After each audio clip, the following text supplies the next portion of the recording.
Well,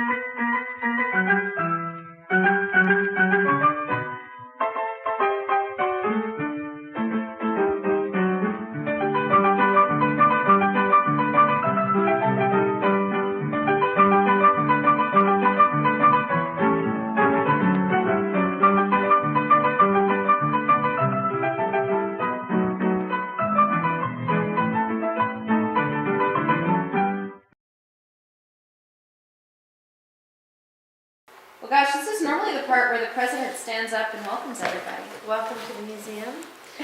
As you can tell, we are changing the face of Gulfport's history, and we're really excited about all the great things that are coming, and we welcome our friend Jon Tallon to come and speak. Place some scared, man. Hi, my name is Jonathan Tallon. I am a graduate of the University of South Florida, St. Petersburg's Florida Studies program. I've got my master's degree in primarily Florida history. It's really an American studies-based program. Primarily what I wound up doing most of my research and writing about was civil rights litigation. My professor, Ray Arsenault, wrote the book The Freedom Riders, and so I had some kind of unique access to people that were involved in the classic era of the civil rights movement. And over the course of my doing some of the research for various projects and reading, I discovered that one of the things that intrigued me about Florida is we just amongst ourselves in the Florida Studies program, even this just come up on the national level. Is Florida part of the South? What part of the South does it occupy? When you tend to think about it, you don't tend to think about it in the same way that you think about Birmingham, Montgomery, Albany, Georgia, those sorts of things. So, there's this sort of classic civil rights movement. Some of these snapshots are really ingrained in people's memories. That period from 1955 and the beginning of the Montgomery bus boycott to when Dr. King got assassinated in 1968. So, there's some things that people tend to recall.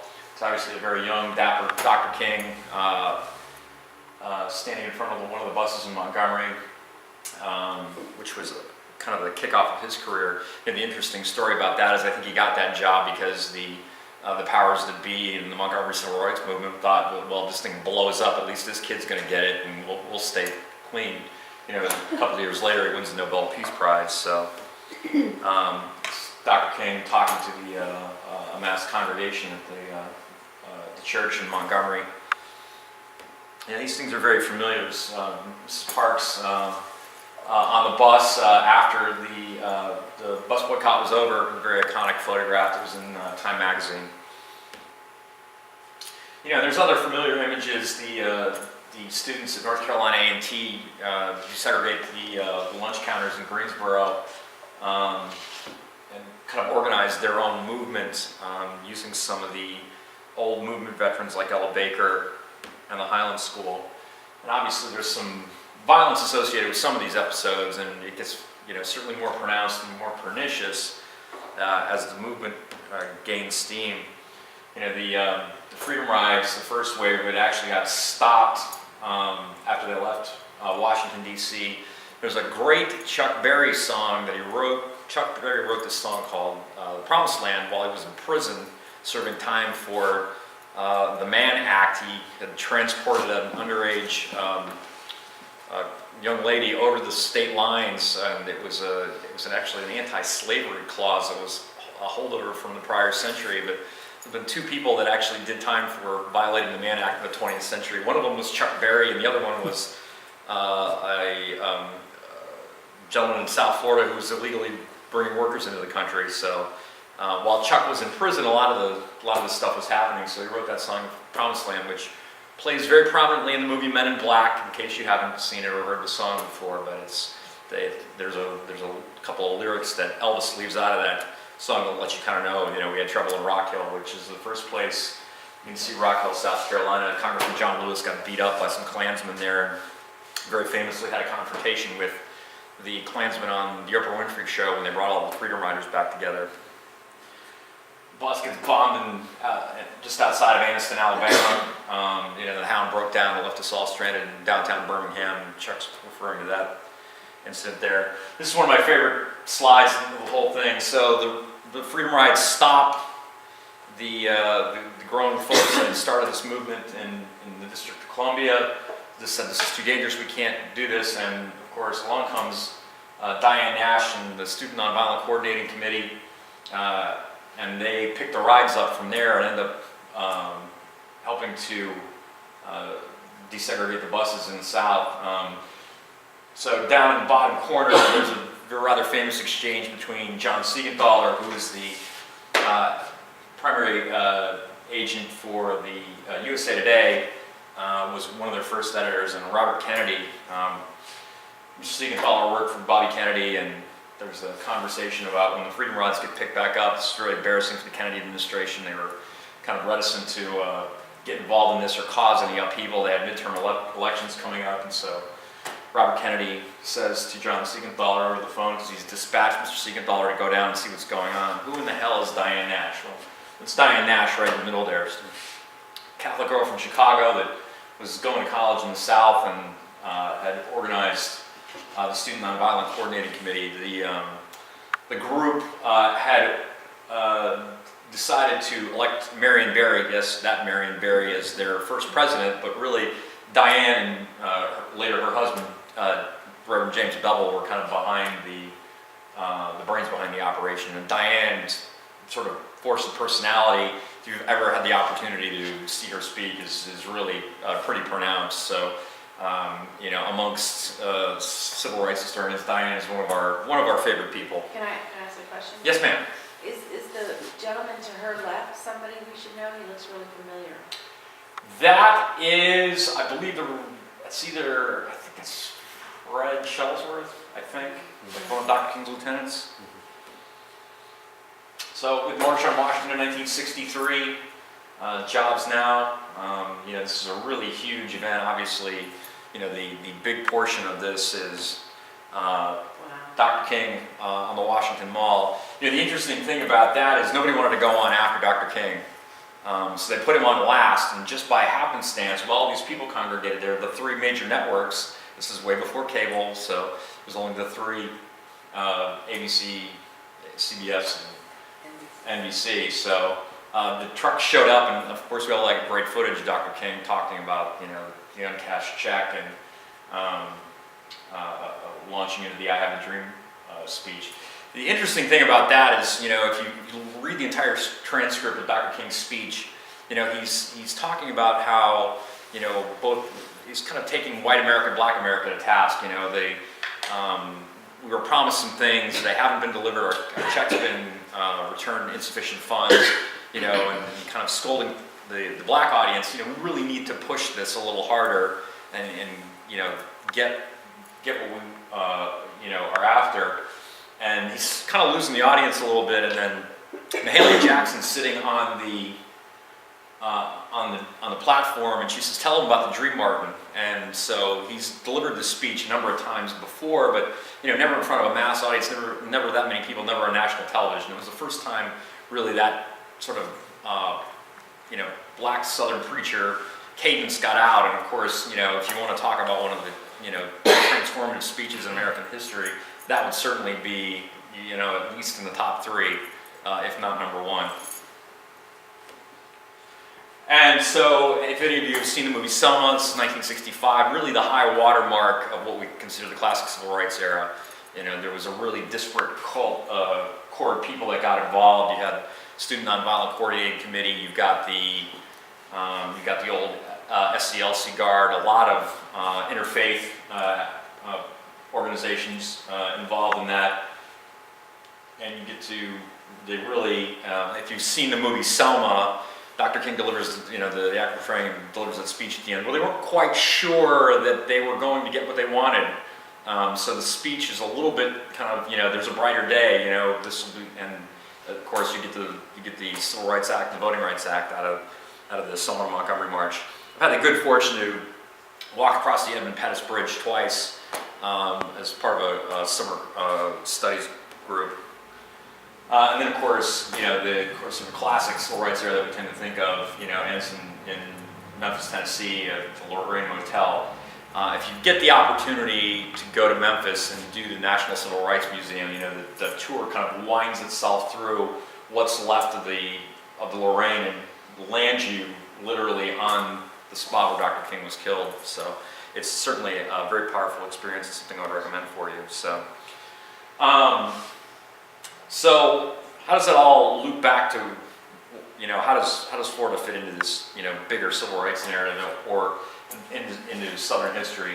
Well, one of the things that happens immediately after the Civil War ends is the Freedmen's Aid Society kind of gets cobbled together, and there's a sort of you know, sympathetic-minded group of people that are, you know, we've got to figure out how we've got to get, you know, freed slaves educated. We've got to find some way to fit them into the economy. We have to make sure that, you know, they're not just cast loose in society, which is really one of the things that, you know, the Southerners are really terrified of, is that, oh, this is going to be, you know, one of the worst things that's ever happened to us. So,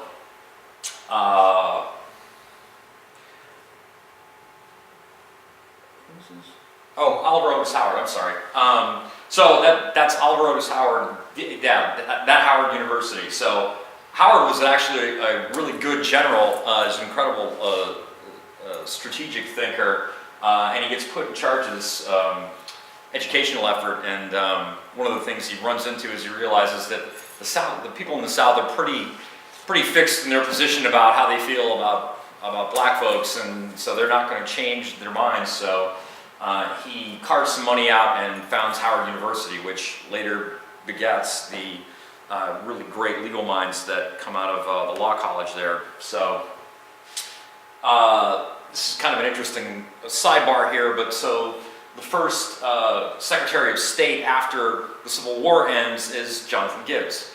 That's why we've got that high school named after Mr. Gibbs. So he was educated outside of the South. He was obviously Dartmouth and graduated in 1852.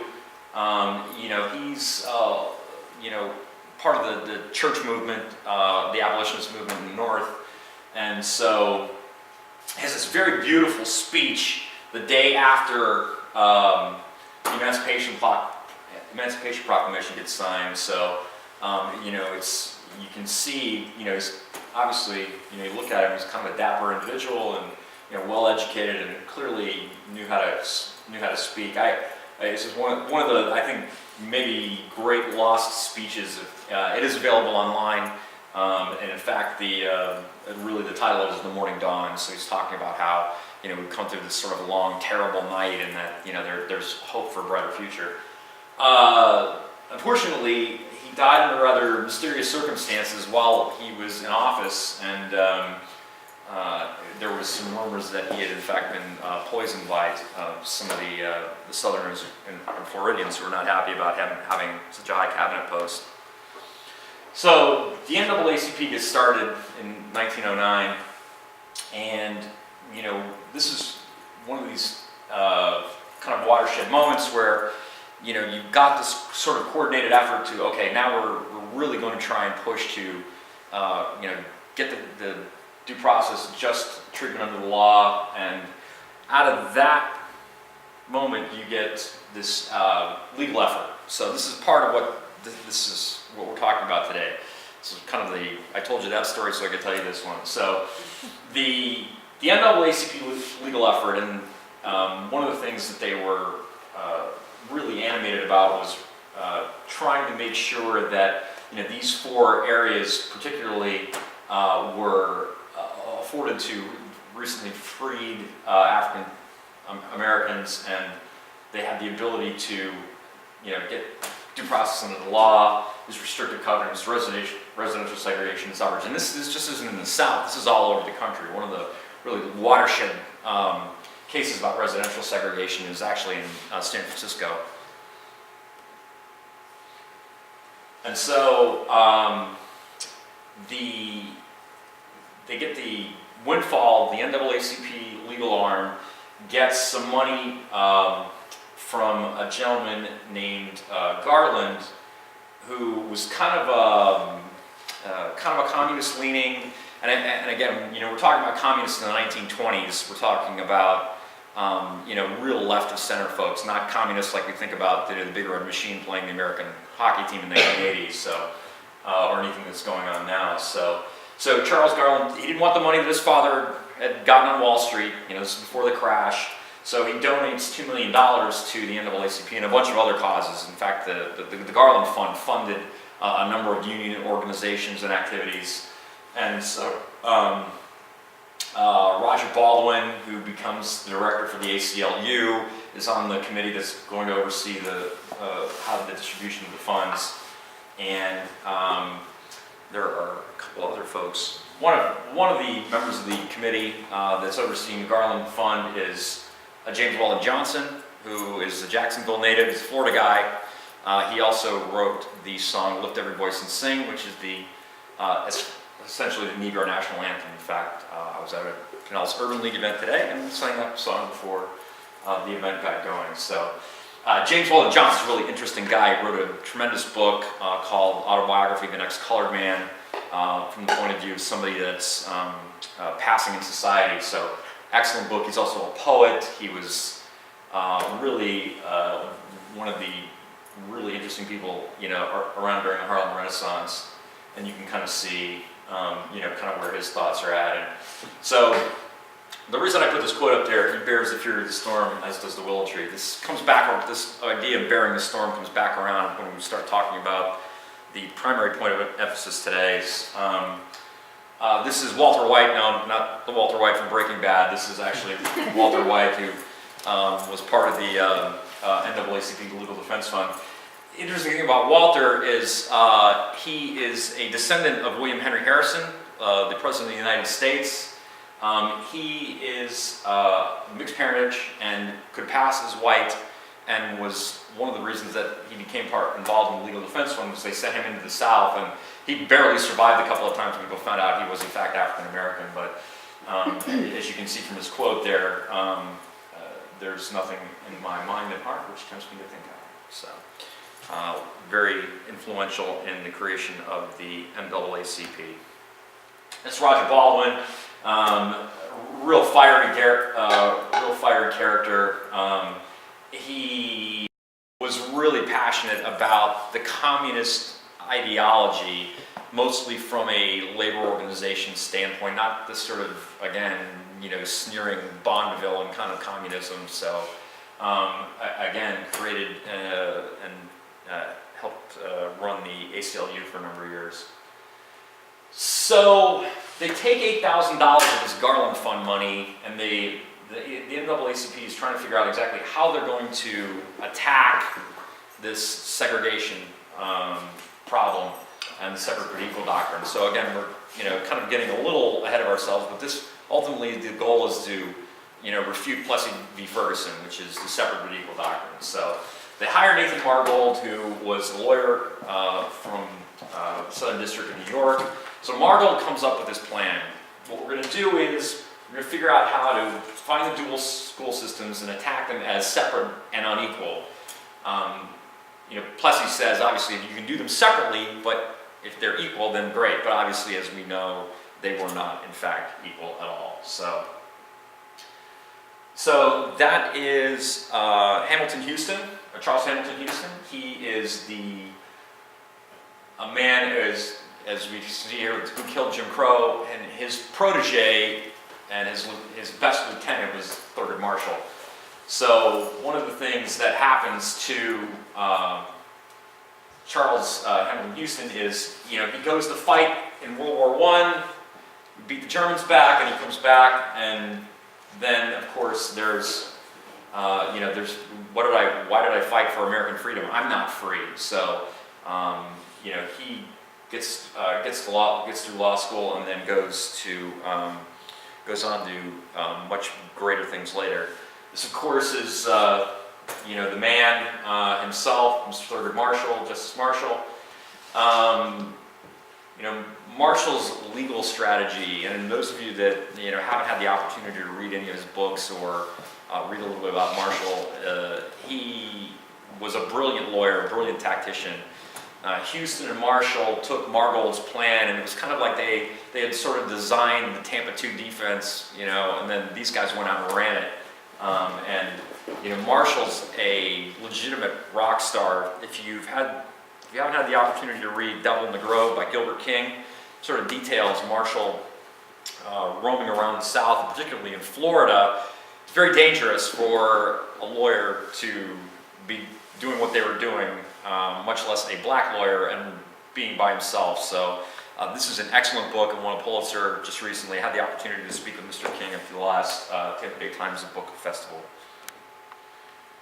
Okay, so the first really good case that Marshall wins, and just some backstory here, is the Chambers case. So you guys have heard of the Scottsboro Boys, you've heard of the Groveland Boys, right? This is the issue that gets talked about in Gilbert King's book. Not a surprise, these 4 men were accused of murdering a white man in Florida. They were held without any chance of representation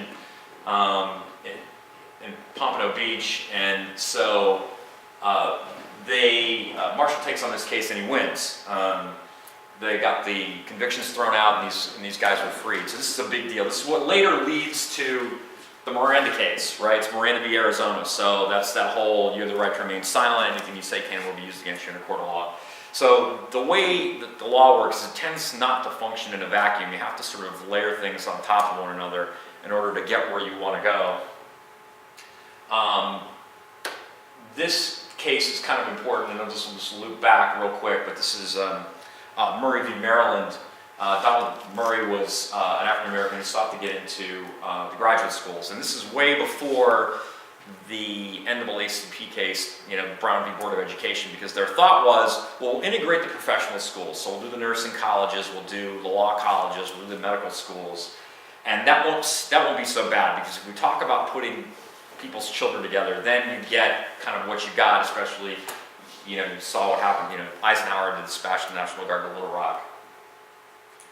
So there's the Sunshine State. So how does this all fit into what we're talking about today and Virgil Darnell Hawkins? Well, a lot of what we just went over happened here in the state of Florida. So Marshall's actually in St. Petersburg a few times, most notably in 1939 and 1941, doing exactly what Gilbert King outlines in his book. He was here to help out local council with lawsuits for equal pay for black teachers, restrictive covenants, that sort of thing. So it looks pretty awesome from space, but I think if you're on the ground in 1937 and you're an African American, it's probably not the greatest place to be.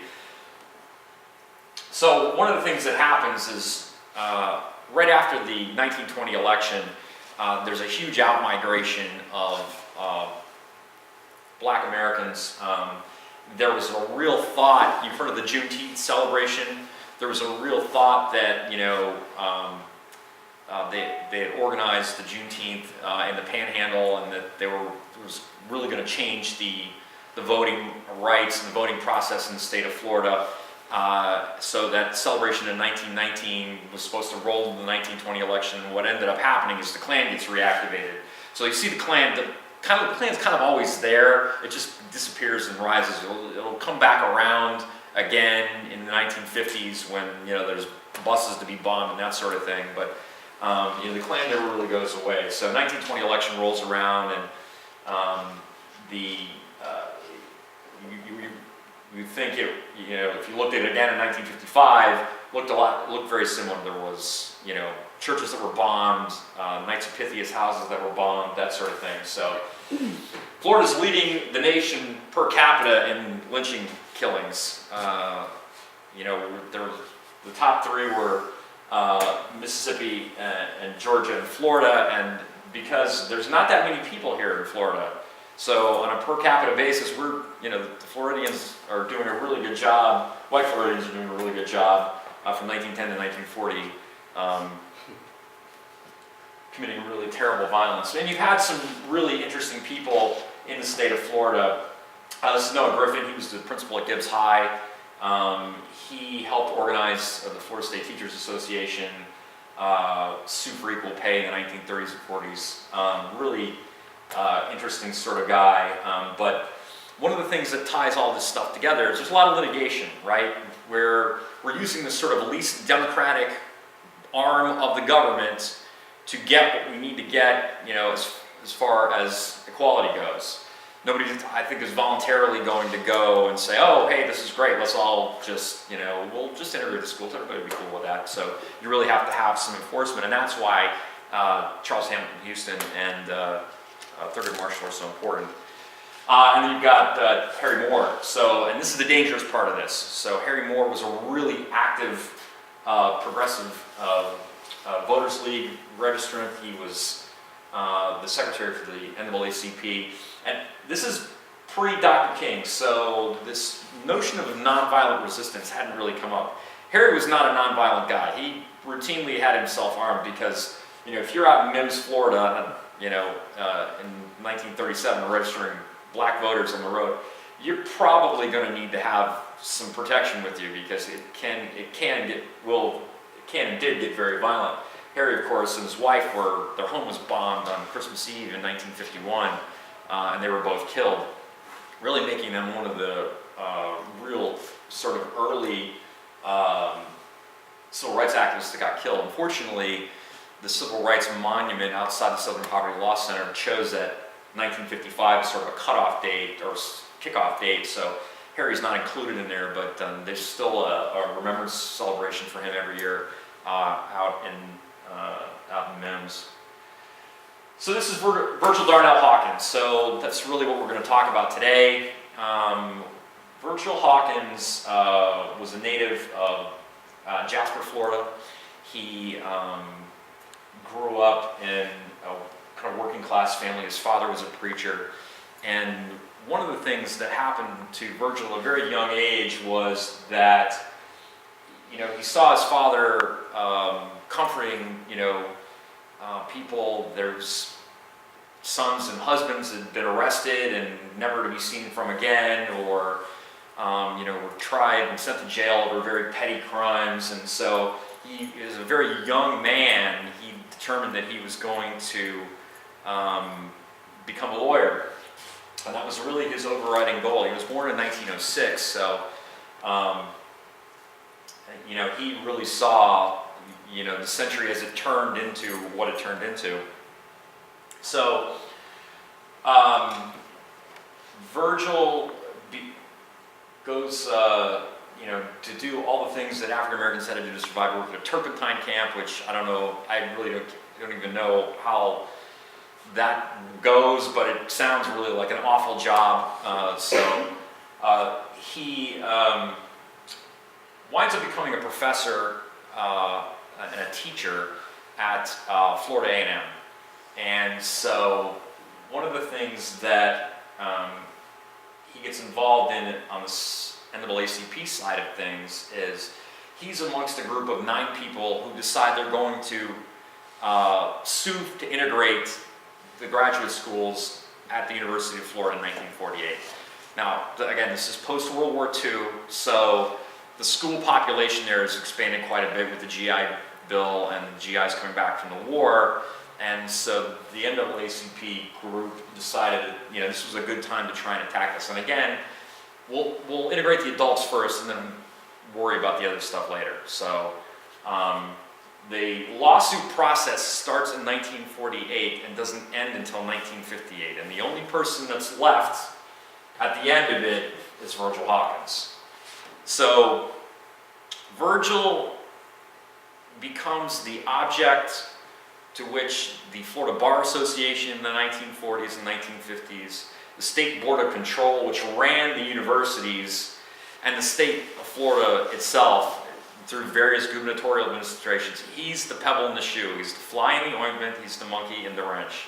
He's the guy that is constantly standing there going, please, you know, I'm going to get in. So the state goes to extraordinary lengths to deny him entrance into the University of Florida Law School, even to defying direct order after Brown v. Board in 1954, once again deny his petition to get into the University of Florida Law School. So Virgil gets back around to 4 different cases that either went up to the state Supreme Court level or to the national Supreme Court level, over the course of a number of years. And of course, he's working, he's got a family, there's an enormous toll that's taken on, the people around him and himself emotionally as well as financially. So he survives the 10 years, he's the only one left. And what ended up happening was in 1958, the state finally said, if you withdraw your petition to get into the University of Florida Law School, we will allow African Americans to apply and accept them, but you can't come. So he does. He withdraws his petition to do so, and almost immediately after that, the first African American applicant makes it in, who promptly washes out after 3 years, but by 1962, the UF Law had finally graduated 7 African American students who went on to become lawyers. Virgil leaves the state. He goes to Massachusetts, winds up going to Boston College of Law, and that kind of should have been the end of the story, but it's not, because Virgil's a really determined guy. So he works odd jobs, he gets his law degree, and in 1972, when Virgil's sort of waiting and watching this whole time,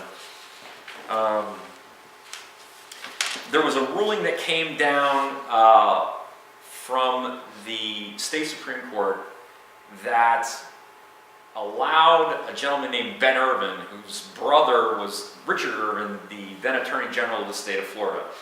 Ben had failed the bar about 1 billion times and was not able to pass it. But he'd been a war veteran. The requirements to become a lawyer in the state of Florida were not this. So I should have this bar examination waived, and I should be granted my bar card. Well, his brother was the Attorney General of the state of Florida, so Ben Irvin gets his wish, and he becomes a lawyer. Well, Virgil's still out there, and he's watching, and he's waiting, and he sees this, so then he applies. Well, I've got my law degree now. So this is, 12 plus years afterwards. So, and obviously a lot's changed. The University of Florida Law School has graduated black lawyers. There's several black justices already, and it's a much different time. I mean, it's 1972. Quite a bit has happened in the intervening time. So the application takes about 4 more years, and then Virgil's allowed to waive his bar examination requirement, and he's granted his bar card. So he stayed in the whole time, and this lawsuit started in 1948, and this whole saga wraps around in 1976. So he finally is admitted to practice law in the state of Florida. So he sets up shop in Leesburg, Florida, which Kathy may weigh in here. This it's a tiny little town. So he sets up shop. He's 70 years old by the time that he gets around to being allowed to practice law in the state of Florida. And there's no mentor program. There's no real legal assistance. There's just a whole dearth of trained legal personnel to help him out with this enterprise in Leesburg. I don't know if many lawyers will tell you their best weapon outside of their bar card is their paralegals, their support staff. So he tries to make a go of it, and he becomes very busy, and he's the man of the people. He's the guy. He's the one who stayed in and fought for his right to practice law in the state of Florida. And he starts to make a series of both procedural and potentially criminal mistakes. It had to do with the fact that he was taking on indigent clients and people that couldn't pay him. So over the course of a series of problems that came up with some trust fund issues and that sort of thing, he ends up surrendering his bar card in the early part of the 1980s. And his argument was, when he handed it in, was that when I go to heaven, I want to be a member of the Florida bar. And so immediately after that happens, a series of illnesses catch up with him, and he passes away in 1988. And so you would think this story's, Virgil Hawkins' saga has finally come to an end. But you'd be wrong about that. There was a young attorney who graduated from the University of Florida Law School named Harley Herman, who set up his shop across the road from Virgil's. And they had run into each other several times at the courthouse, and Mr. Herman had always admired Virgil's tenacity, to say the least, his ability to stick to it, wanted to help people that needed help. And so Harley Herman thought that, and rightly so, that the whole apparatus of the state legal system had really punished this guy over and over and over again, and was determined to set it right.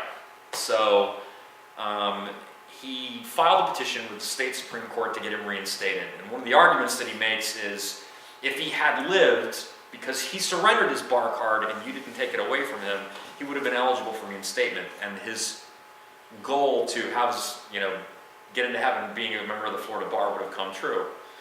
So in my interview with Mr. Herman, he said he didn't think he had a prayer of getting this petition passed. But it's now 1988, and they reinstate him. There have been 2 lawyers reinstated posthumously in the 20th century. It would be Virgil Hawkins, and the other one would be Mahatma Gandhi. So, it's a really impassioned argument. He's still practicing law with his wife out in Lake Plant City. And he's, again, when I get to heaven, I want to be a member of the Florida bar. So, there's a lot going on here, obviously. There's the statewide culpability in them really punishing one man, and Virgil's ability to withstand all that and survive, and then ultimately the very tragic portion of it where he makes a series of terrible mistakes due to, again, perhaps the fact that they hadn't allowed him to go to one of the best law colleges in the country, at the University of Florida Law School, our little Fred Levin College of Law right now. I'm just going to read a quote.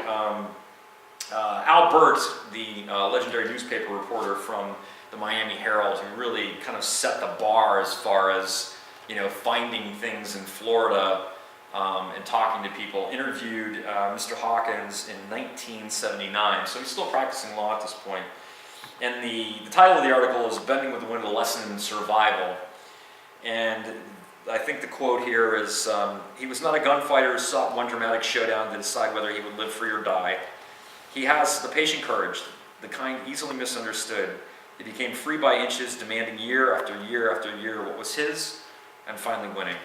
We talk about this case, or this Virgil Hawkins' extraordinary life and all the lawsuits that were involved in it, and just how, it sort of defines, Florida as far as the larger civil rights movement in Southern history. Florida didn't really have any of those Anniston, Alabama moments per se, or there was no governor standing on the courthouse steps saying segregation now, segregation always, forever. We didn't have the same kind of national recognition until just recently about some of these cases, particularly in Gilbert King's book. We've had our own civil rights martyrs. Florida is really not south of the South, but it is part of the bigger picture. I think, Faulkner's thought here is that, this is not the end. This is, a way to stay. Enduring is, this sort of work and the spirit that you do. I mean, I think personally that, Virgil's story is one of the great real tragedies of the 20th century. And I just sort of marvel at not only his ability to stay involved, but just really the incredible pathos at the end of the story. I can't even imagine what that must have been like for him to have to walk in and surrender that bar card on his own. But the fact that he walked in and gave it back after getting it almost seems somehow poetic. in a kind of sad, ironic sort of way. So, there's no Bob Dylan songs about Virgil. There's very little in the way of recognition. I think people in the legal community are pretty aware of who he is. One of the things that Harley Herman was able to do as well was one of the free legal clinic on the University of Florida campus at the College of Law is now named in Virgil's honor, and there's a picture of him in the foyer behind the main desk. So they have taken some steps to make that happen as far as remembering him goes. But that's pretty much it. So if anybody has any questions, Did he leave behind family? he did. I think his daughter was alive until not too long ago. I know he's got a niece that's still alive and in the area. There is a documentary that was made about it that was about his story that came out in 1989, but it's not available online anywhere, and I haven't been able to get my hands on a copy of it, so I don't know. It did broadcast on PBS, but they don't seem to have any record of having it anywhere over there. So I think it's a story that deserves to be told. Certainly, just from the legal side of it's really interesting. I did skim over some of that, obviously, because it's probably interesting to people that are interested in legal history, but maybe not so much to other people. But certainly, kind of the enduring spirit of Mr. Hawkins deserves to be remembered. And then Harley Herman, kind of coming to rescue his memory, I think is important as well. Okay, thank you. I appreciate Thank you, John.